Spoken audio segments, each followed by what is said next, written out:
Assalamualaikum warahmatullahi wabarakatuh. Alhamdulillah kita jumpa lagi dalam mata kuliah ya. Ekonomi Managerial Economics. Kita akan membahas tentang pertemuan kelima, yaitu mengenai peramalan permintaan atau demand forecasting.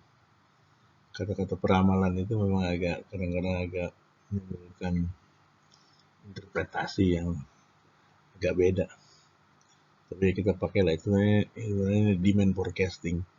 Jadi bagaimana kita menggunakan estimasi permintaan di pertemuan sebelumnya untuk bisa meramalkan permintaan.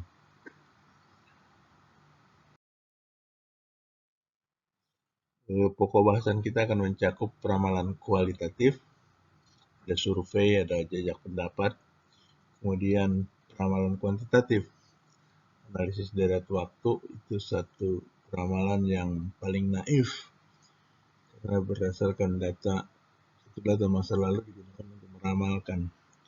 Kemudian dari situ digunakan teknik penghalusan, smoothing teknik untuk memperbaiki analisis deret waktu yang naif tadi. Lalu ada metode barometrik. Kemudian yang paling umum, paling kuat dilakukan untuk peramalan itu adalah model ekonometrik.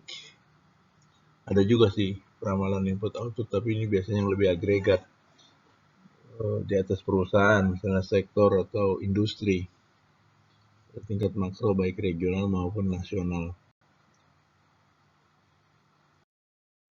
Dan materi ini saya bagi menjadi dua bagian. Tujuan dari peramalan ekonomi adalah untuk mengurangi risiko atau ketidakpastian yang dihadapi suatu perusahaan dalam pengambilan keputusan operasional jangka pendek dan dalam merencanakan pertumbuhan jangka panjang. Teknik peramalan bervariasi dari yang sederhana dan tidak mahal hingga yang canggih tapi mahal. Dengan mempertimbangkan semua keuntungan dan keterbatasan dari berbagai teknik ramalan, manajer dapat memilih metode atau kombinasi dari metode yang paling cocok untuk perusahaannya. Peramalan kualitatif. Peramalan kualitatif dapat didasari oleh suatu survei terhadap para eksekutif untuk rencana pengeluaran pembangunan dan peralatan, perubahan inventory, dan harapan penjualan serta survei terhadap rencana pengeluaran konsumen. Ramalan penjualan dapat didasari oleh jajak pendapat terhadap eksekutif perusahaan, tenaga penjual, dan konsumen. Perusahaan dapat meminta pandangan dari pejabat luar negeri ataupun orang-orang bisnis. Analisis deret waktu. Suatu metode peramalan yang paling sering digunakan adalah analisis deret waktu atau time series analysis. Data deret waktu biasanya berfluktuasi karena adanya tren sekuler, fluktuasi siklis, variasi musiman, dan pengaruh acak atau tak beraturan. Bentuk yang paling sederhana dari analisis deret waktu adalah proyeksi tren. Suatu tren yang linier mengasumsikan perubahan absolut yang konstan dalam jumlah waktu tertentu setiap periode. Kadang eksponensial lebih cocok dengan data yang ada.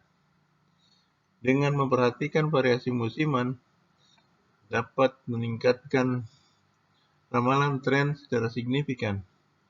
Ini dilakukan dengan metode rasio tren atau menggunakan variabel dummy. Harus diingat bagaimanapun juga bahwa analisis deret waktu didasari oleh asumsi bahwa pola yang lalu dari pergerakan data akan berlangsung tanpa perubahan. Jadi pola-pola yang terjadi di masa lalu digunakan untuk meramalkan kondisi keadaan di masa yang akan datang. Variasi tren dan variasi musim. Lihat ini yang gambar ini kan variasi tren, secular trend dari variasi yang berfluktuasi, tapi kemudian kita ambil trennya. Garis yang biru itu yang secular trend. Jualan dan waktu, jadi mungkin dari sini bisa dijelaskan bahwa misalnya kita meramalkan penjualan hari ini berdasarkan penjualan kemarin. Jadi kalau kemarin jual 100 botol teh minuman teh botol, besoknya kita hari ini kita ramalkan 100. Ternyata misalnya cuma 75. Nah, 75 ini kita ramalkan untuk yang hari yang berikutnya. Terus begitu sehingga kita lihat fluktuasinya kelihatan seperti ini. Kemudian yang bawah ini adalah seasonal variation. Ini adalah variasi musim. Jadi yang bergerak karena lebih musim. Mungkin antara musim, kalau di kita agak susah sekarang karena musim panas dan musim hujan itu sudah nggak jelas gitu.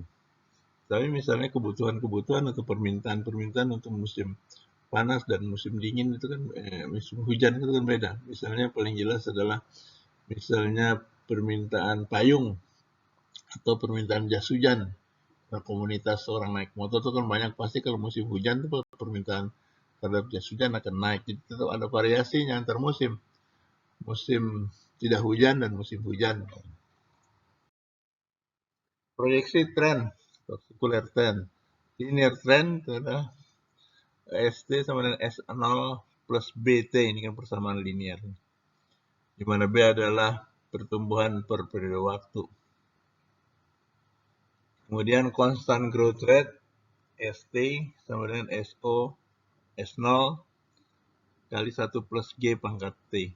Dimana G-nya adalah growth, berapa pertumbuhan growth-nya dengan secara konstan. Lalu estimation of growth rate, itu ln ST sama dengan ln S0 plus T, berikan pangkat T itu, ln 1 plus G. Variasi musiman, rasionya itu adalah rasio terhadap metode tren. Rasio terhadap metode tren itu perbandingan antara nilai aktual, nilai yang sebenarnya dibagi dengan tren, proyeksi tren. Sehingga penyesuaian musiman itu sama dengan rata-rata dari rasio untuk setiap periode musiman. Misalnya dalam setahun ada 4 musim, jadi rata-rata selama 4 musim itu adalah penyesuaian dari musim. Jadi misalnya adjusted forecast ya, ramalan yang disesuaikan itu artinya disesuaikan dengan kondisi musim. Itu sama dengan proyeksi tren atau ramalan tren dikali penyesuaian musim. Misalnya ini contoh rasio metode tren. Contoh perhitungan untuk kuartal 1. Tren forecast tren, ramalan tren untuk kuartal 1 1996 itu sama dengan 11,9 plus ini kan plus apa tadi BT ya, B kali T. 0 persamaannya kan 0,394. Nah, 17 itu forecast untuk ramalan untuk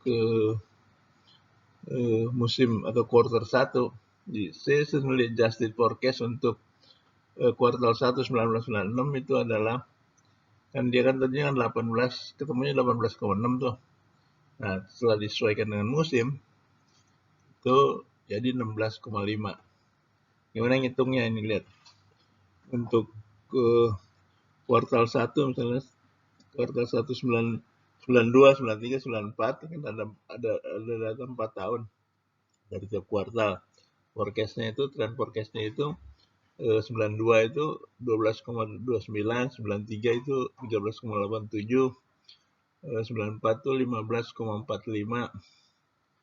Forecastnya tuh 17,02, sedangkan faktanya, kenyataannya 11 tahun 92 11, tahun 93 12, 94 14, 95 15. Nah, rasionya itu rasio antara aktual dan forecast itu kan 11 dibagi 12,29 kan 0,8950. Nah, ketemu tuh rasio-rasionya. Maka rasio-rasionya itu dirata-ratakan dan ini digunakan untuk penyesuaian proyeksi musiman.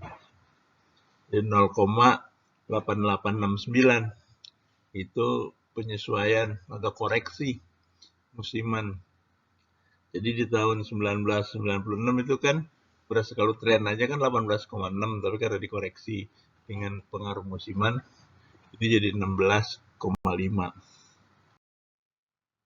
Selanjutnya teknik-teknik penghalusan. Smoothing teknik. Peramalan naif yang melibatkan teknik penghalusan seperti rata-rata bergerak dan penghalusan eksponensial. Rata-rata bergerak berguna saat deret waktu yang memperlihatkan tren yang kecil atau variasi musiman yang kecil tetapi variasi acaknya cukup besar. Dengan rata-rata bergerak, nilai ramalan dari suatu deret waktu sama dengan nilai sebelumnya. Penghalusan eksponensial, ramalan diberikan merupakan rata-rata tertimbang dari nilai ramalan dan nilai aktual dari deret waktu sebelumnya. Ramalan eksponensial biasanya lebih baik dari ramalan rata-rata bergerak. Ukuran yang dipilih untuk ramalan eksponensial adalah yang memiliki root mean square error paling kecil atau akar dari nilai tengah kuadrat simpangan yang terkecil. Kita lihat rata foto bergerak itu rumusnya itu adalah forecasting pada waktu T, peramalan pada waktu T itu adalah penjumlahan dari aktual T sama dari 1 sampai I dibagi dengan weight. Jadi misalnya kalau kita mau merata-ratakan rata-rata bergerak 3 bulanan misalnya, 3 bulan yang pertama itu data bulan Januari, Februari, Maret kita rata-ratakan bagi 3. Kalau periodenya 3. Kemudian rata-rata kedua itu Januarinya kita tidak pakai, tapi Februari, Maret tambah April tetap bagi 3. Yang berikutnya adalah Januari, Februari, Maret, April, Mei, dan begitu selanjutnya.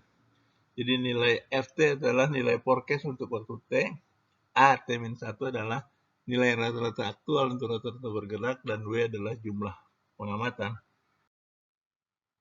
Penghalusan eksponensial.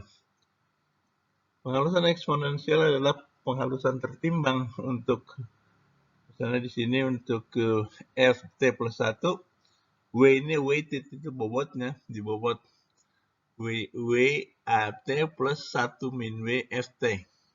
FT itu kan yang sebelumnya. Jadi di rata-rata penghalusan eksponensial itu bahwa rata-rata eksponensial, rata-rata itu untuk tahun T plus 1 atau bulan T plus 1 itu adalah data aktualnya itu dikasih bobot, berapa bobotnya, misalnya 60%. Maka data yang sebelumnya, data T itu dipakai lagi itu untuk memperkirakan data T plus 1, tapi bobotnya itu pasti akan 1 dikurang W. Kalau dari 60% maka dia 40%. Di mana W itu antara 0 1. Jadi nilai forecast untuk waktu T, FT, itu adalah AT dikali bobotnya, nilai rata-rata aktual untuk waktu T, dan W adalah bobotnya. FT adalah faktual forecast untuk nilai waktu T. Root mean square error. Ini adalah ukuran penelitian untuk metode forecasting ini. Jadi RMS itu akar dari jumlah AT dikurang FT dikuadratkan dibagi N. Jadi ini yang paling akurat itu adalah yang RMSE yang paling kecil, simpangan yang paling kecil. Kira itu untuk bagian pertama. Kita akan lanjutkan ke bagian yang kedua.